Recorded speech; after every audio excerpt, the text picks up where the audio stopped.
en route pour chercher l'eau. C'est par l'eau que la vie peut naître sous ce climat brûlant. Et c'est une eau qui vient des neiges pour animer dans la petite ville les hommes, les bêtes et les choses. L'eau, c'est la mère des fontaines, celle qui crée les gestes nobles et utiles.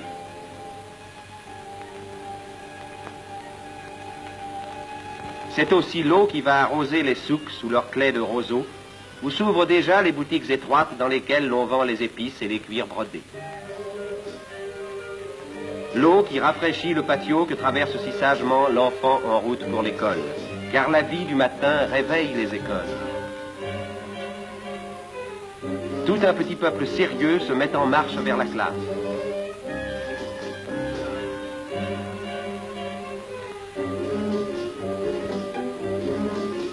Enfants arabes et puis enfants français. Ils arrivent parfois en un pittoresque équipage. Tout à l'heure, ils iront s'asseoir sur les mêmes bancs. Mais point d'école sans une âme active. Et voici celle qui fait vivre 5 écoles, une française.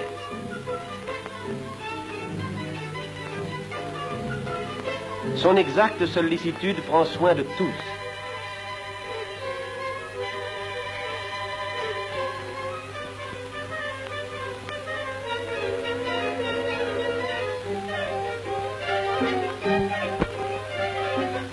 On s'en va vers une autre école. Une main maternelle emmène la fillette vers la classe.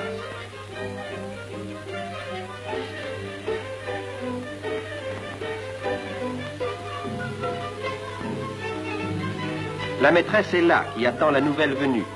Une Française aussi, toute jeune, heureuse d'avoir cette pittoresque et docile famille.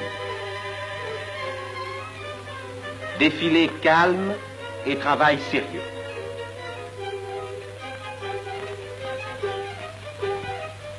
D'antiques broderies berbères renaissent ici sous les mains naturellement ingénieuses des fillettes.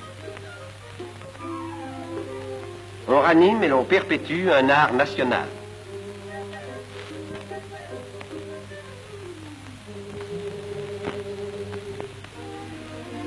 Et ces écoles ne sont pas moroses, on y chante aussi. Qui chante aime la vie, et qui aime la vie aime l'action. C'est pourquoi, d'un geste si vif, l'animatrice des écoles monte à cheval et part d'un bon trot pour le bled. Une mère de 4 enfants, dont le mari, instituteur, glorieux sous-officier de Goumier, est tombé devant Marseille. De son vivant, c'est lui qui faisait ce métier d'animateur.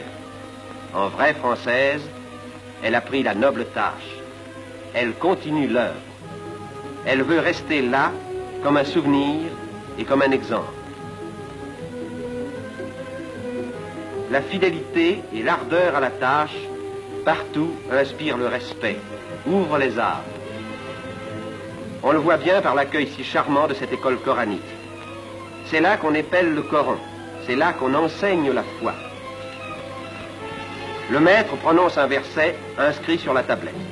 Les enfants répètent en chœur. Le maître scande la cadence avec sa baguette flexible. Redoutable instrument qui inculque à la fois le rythme et la sagesse. Car c'est aussi avec la baguette de bois qu'on gaule le fruit de sagesse, le livre brune.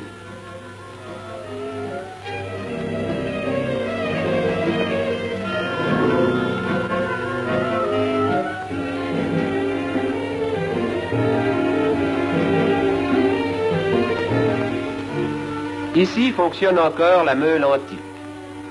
La lourde pierre roule et broie le livre lentement, d'où coule l'huile grasse, aliment précieux. Les procédés du bon vieux temps n'excluent pas la vie moderne. Comme tous les bons Marocains, ces blédards aiment les voyages. Le car arrive, il brinque-balle avec ses voyageurs en grappe qu'il secoue sans ménagement. Il vient de loin, tout poussiéreux.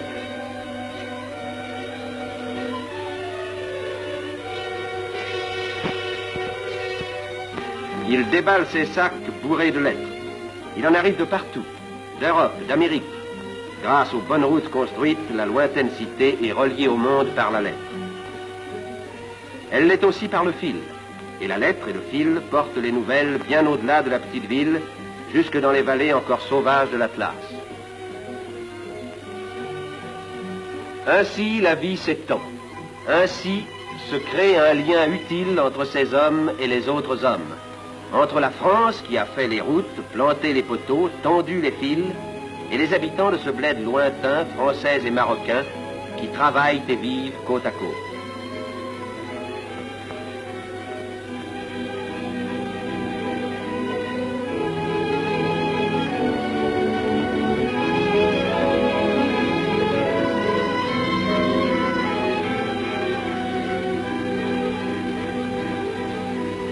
De ces travaux et de ces vies associées, voici le point vital, le centre symbolique, la belle demeure moderne avec son parc et ses bureaux.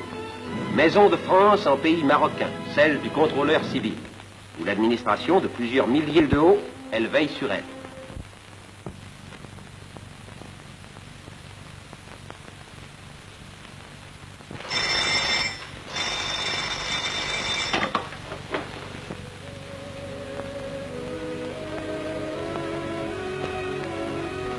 Le contrôleur laisse son bureau pour aller rendre la justice. Rude tâche dont la pensée le préoccupe alors qu'il traverse sans hâte les beaux jardins qui entourent sa maison. Là, il y a 20 ans, les arbres étaient rares. Avec l'eau sagement canalisée, le soleil, un humus fertile, on a tiré du sol ce jardin, admirable lieu de repos dont la végétation vivace couronne la petite ville. La petite ville, avec ses besoins, ses passions, et aussi ses litiges, car nous allons au tribunal. Il va falloir juger.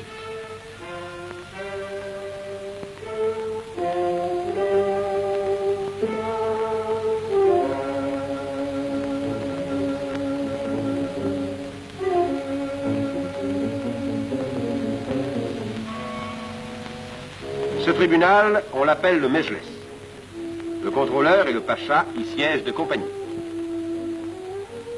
Voici l'accusé, la mine basse.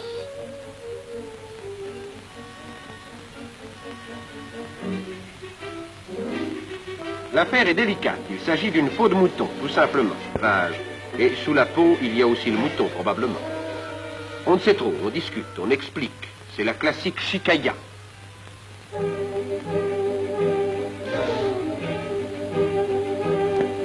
Le pacha et le contrôleur, qui s'y connaissent, écoutent, froncent le sourcil, se font une opinion. Ils y ont du mérite. Faire la part du vrai au milieu de tant d'éloquence, car le Marocain est fin et beau parleur, c'est une tâche difficile. La vérité pourtant finit par apparaître. Sentence. L'accusé est vraiment coupable. Rien qu'à le voir partir, sombre et farouche, on en reste persuadé. Et dehors, la vie continue. Une vie simple, naturelle. Beni Mellal, blotti au flanc de la montagne, est une cité campagnarde. Les potagers et les vergers qui s'abritent aux pentes de l'Atlas lui envoient leurs fruits, leurs légumes. L'oignon succulent, la fève grasse, la tomate juteuse, le piment rouge, et le citron et la grenade, fraîchement cueillis du matin au milieu des feuillages humides. Toute la montagne descend, la montagne pastorale où pâturent d'immenses troupeaux de moutons.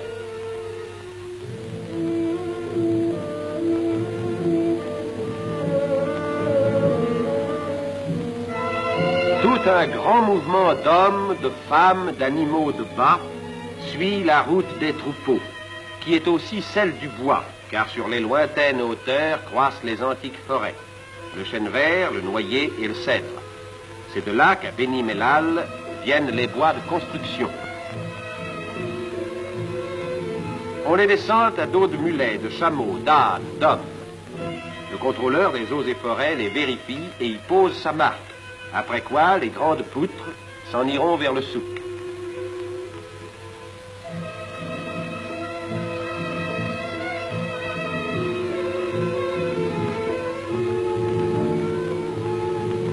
Dressés en cercle, ne dirait-on pas un rassemblement primitif de guerriers en palabres?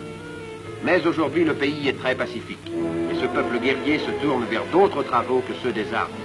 La vie l'appelle. Cette vie que les belles eaux captées dans la montagne ou prises à la source vont apporter à ces jardins.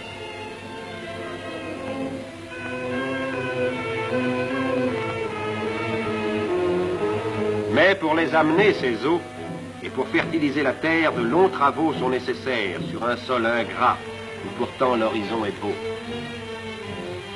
À ces travaux, la présence des chefs, le pacha et le contrôleur, est chaque jour indispensable. Il faut diriger, conseiller, exiger, être la pensée vigilante, incarner une foi et un espoir. Les hommes passent et s'éloignent. La pensée reste. Cette pensée agit. Et la voici à l'œuvre. Là où circule encore la charrue primitive attelée d'un cheval et d'un chameau, vient de surgir le tracteur à chenilles, le char de combat des labours, puissant défricheur de ces landes incultes où demain va pousser le blé nourricier.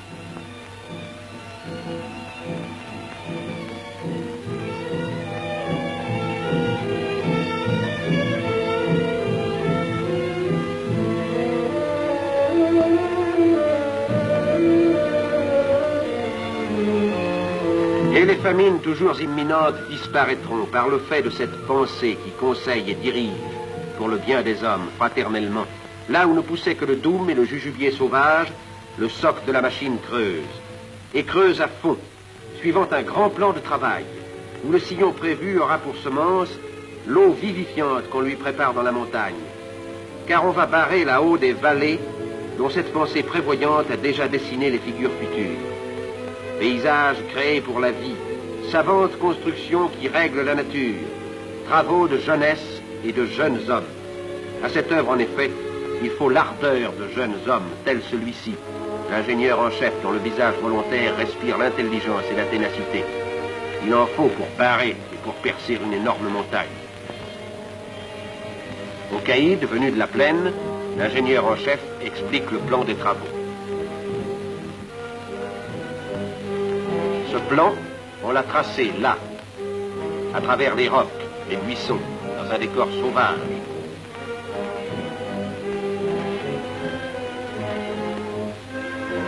Mais la sauvagerie cédera à l'idée. La pelle, le pic et la mine auront raison d'une nature hostile et jusqu'à ce jour indomptée.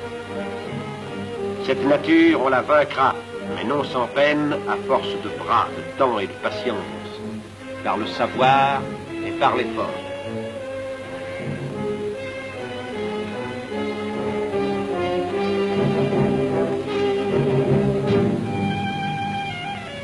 Un lac naîtra, un lac aussi vaste que le lac d'Annecy. Il naîtra, enfanté par le geste ancestral des hommes, le geste bâtisseur du sédentaire, comme du pasteur qui dresse sa tente dans les solitudes, la tente noire des tribus pastorales qui nomadisent sur les hauts plateaux.